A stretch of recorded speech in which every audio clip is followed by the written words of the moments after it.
This here is an old workstation I picked up from my local marketplace.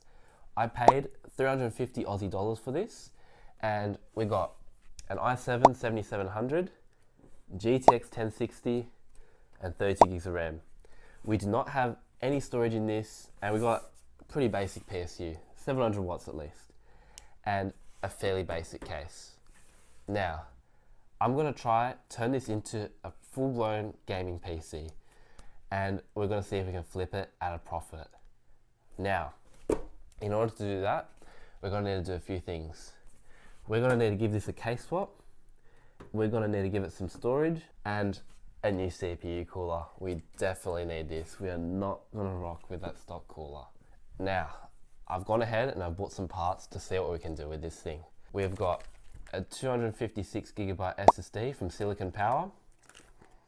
Pretty simple, cost me around 25 bucks. That'll just be our boot drive, and you can maybe pop 1 or 2 games on there. Next, we got a used 1 terabyte hard drive. I paid 33 Aussie dollars for this off eBay. It's the cheapest I can find one for. And we opted for the infamous V5 cooler. I tried looking on my local marketplace to see if I could get a good deal on a CPU cooler, but I'll be honest, everyone's living in La La Land and everyone's just asking too much for a CPU cooler. So I paid $38 off of this from Amazon. It is still on the expensive side, but it's got some RGB and we'll be able to sync it up with the new case I've got. Let me introduce you to the Cooler Master TD300 Mesh. Give me 1 second as I put this into perspective.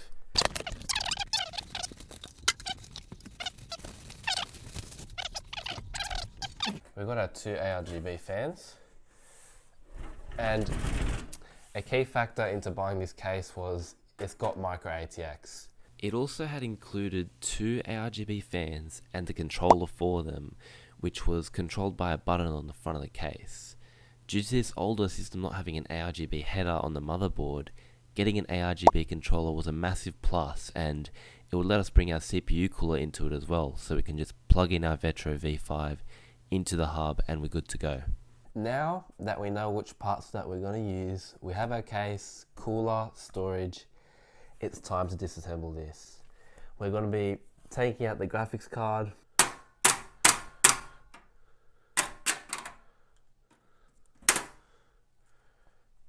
piece of shit.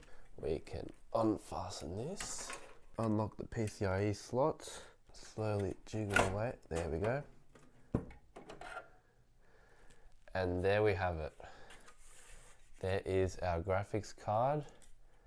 I'm hoping it's the 6 gigabyte model. We do not know as of this stage. So that's one part done. Now you can see the motherboard quite clearly. We can go ahead and start unplugging some stuff. I can take this out. Unplug SATA. USB 3. It's a decent case actually. 24 pin. Okay, here we go. Nice. 8 pin EPS. Nice. Get rid of this. Got a speaker. Unplug all the headers for the case. There's a fan. Rear fan. And now we will proceed to take the motherboard out.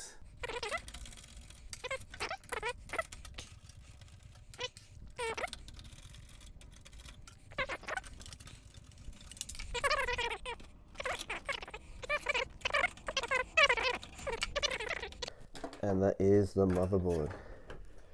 Here we go. What is blocking us? There we go. Beautiful little motherboard. In comes our Gen 3 Silicon Power SSD. Oh, that's a good click. And we'll just secure it right in there. We are only working with a Gen 3 SSD. I did this on purpose. This platform cannot handle Gen 4 speeds anyway, so let's just not waste our time. Now we are ready to install our cooler.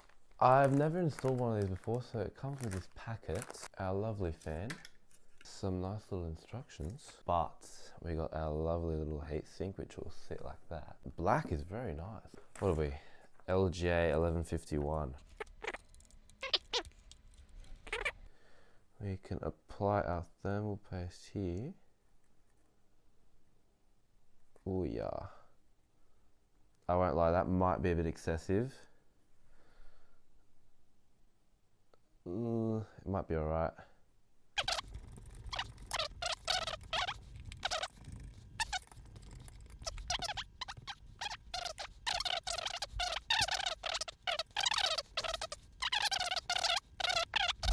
That's our fan in. Very, very nice. Boom. CPU fan will officially spin. Just before we are ready to move over to our new case, let's finish and take our PSU, SATA cable, and our I/O shield. Let's do it.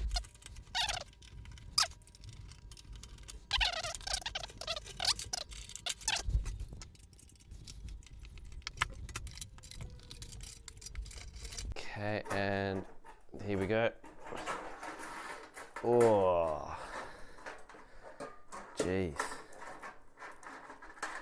Yeah, this is not modular or anything.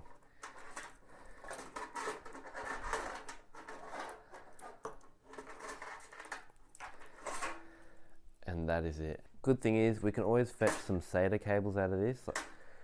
Since this is something common that I do, look.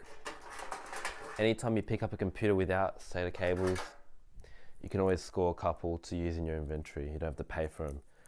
So, always a positive. And it'll be good to set up our hard drive actually. So we'll need to use one of them.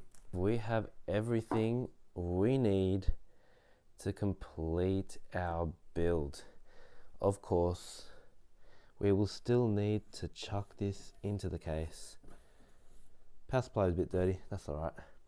GPU is looking pretty good. However, yes, that dust underneath. Once we complete the build, we'll assess whether we need to take it out, maybe repaste it, clean the fans, and then go again. However, looks like we are ready to put into the new case.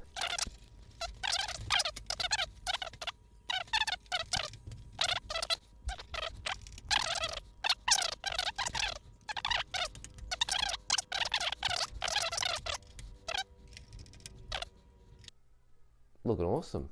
All right, let's keep going. While we're here, we're gonna go ahead and install our connections from the case to the motherboard. Install our HD audio. It's always usually one of the simplest ones.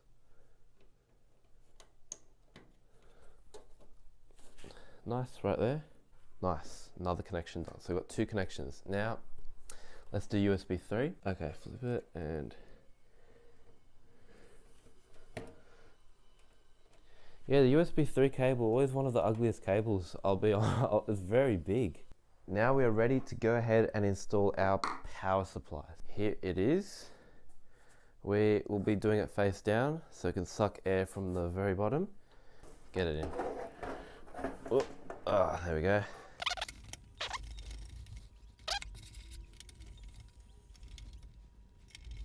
Beautiful, that is our power supply. And oh, we have a lot of cables here. Like, gotta go modular these days. Like, I don't need, like, look, I got all these SATA Molex cables. I don't need these.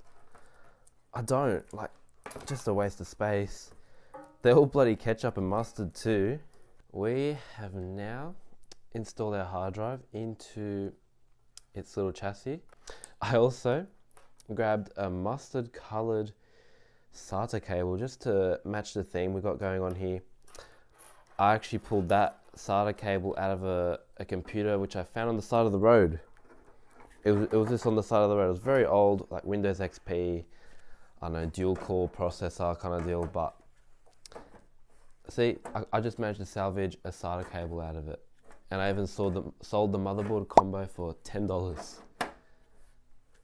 Anyway, there we go. Now we can install the hard drive cage. Hard drive installed, and may as well plug it in.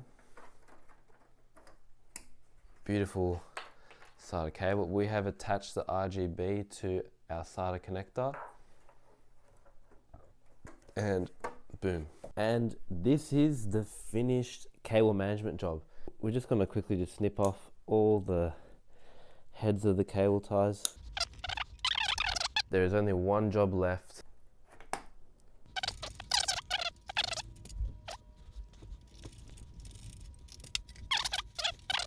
So first of all, we plug it in.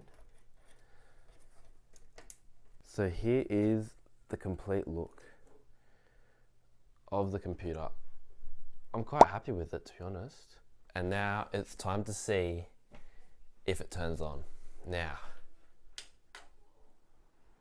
Oh, it does turn on. Will we get a post? Just to prove that everything has done its job. I am liking the RGB on this though, and it's controllable via the buttons. Fans have ramped down. Look at that.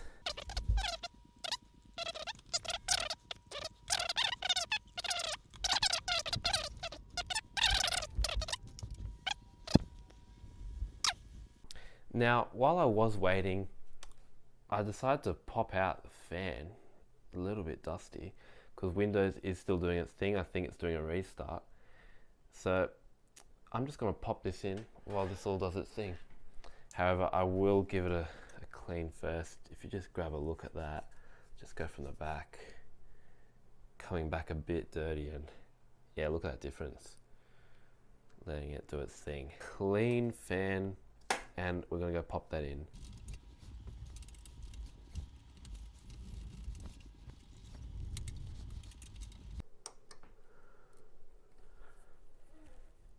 There we go. Rear exhaust is now installed. If you look over here, we've actually ended up sticking with our ketchup and mustard cable theme, being the fan and the power supply cables have kept the theme throughout. Oh, our SATA cable's been hidden by the graphics card.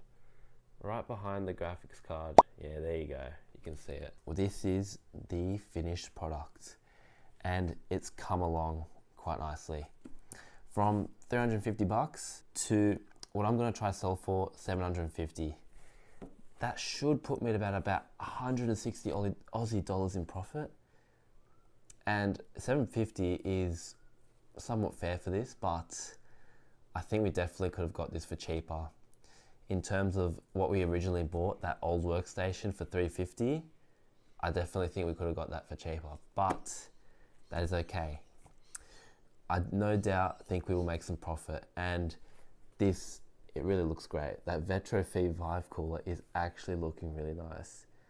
And one thing, we got to do it. The grand reveal peel, and let's see how we go. Oh, it's fighting me.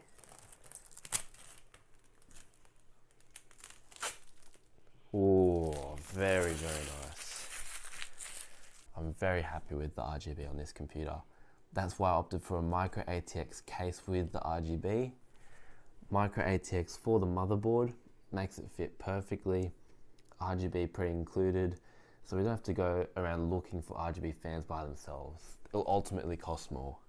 And I will show you the Facebook listing in a minute. Okay, so I've turned on the computer, I've done some Windows updates, blah, blah, blah.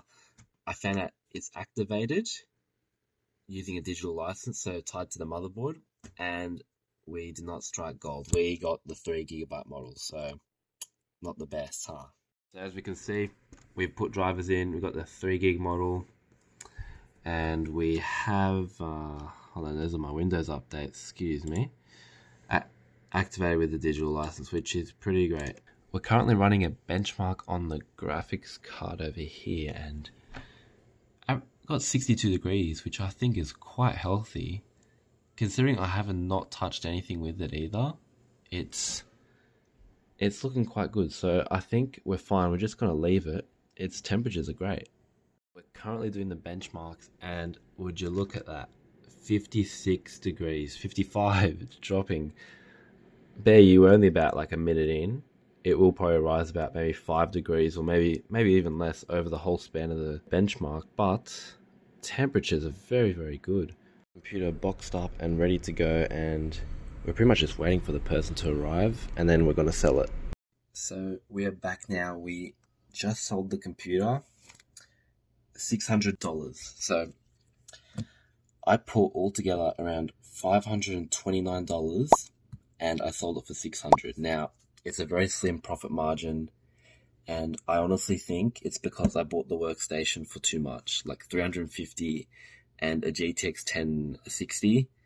I think I'm paying too much because I still have to buy storage, CPU cooler, a case, and I still made a profit, so it's always good, but it definitely could have been better. So actually, in my next video, you will see I'll be able to... It's just all about getting a good deal, because I didn't get a good deal to start off with, and I think it ultimately let me down, because I thought that was definitely a very good computer, but if I put it together for like $400, then I'm happy to let it go for $600. And I honestly, at this point, there wasn't even many people inquiring about it, so someone just messaged me. They were pushing for $550 really hard as well, and I just said, look, I'll take $600, that's it, we'll do it today. And I wanted it gone, and everyone agreed, and so we just sold it for $600. However, definitely we could have used some more quality parts, so the ketchup and mustard probably killed us a bit. We could have maybe had a rear exhaust RGB fan. Yeah. The green DDR4 RAM also let us down a bit, I reckon. Just small things like that didn't make it look as much of a quality build. It probably didn't help us out. However, we still turned over a profit, so we did make $70, but for my time, maybe not worth it. And I still have the Cooler Master case, so if I can sell that, I've put up on my marketplace just for $20. It's nothing special. If I can sell that, that's like another $20 added to the profit, so maybe I can make 90. But yeah, I'm just trying to be transparent, because ultimately, if you can find a really good deal on marketplace, if you can find a good steal, yeah, so ultimately, not the best result. We still turned over a profit, which is good. And we got the computer gone, so I got $600 cold cash in my hands, so that's always alright. I got my money back. But yeah, so that's the conclusion to the video. I hope everyone enjoyed it. You can always click the link in my description if you want to see the products that I use, purchase it, whatever. And I'll catch you next time. Thank you for watching.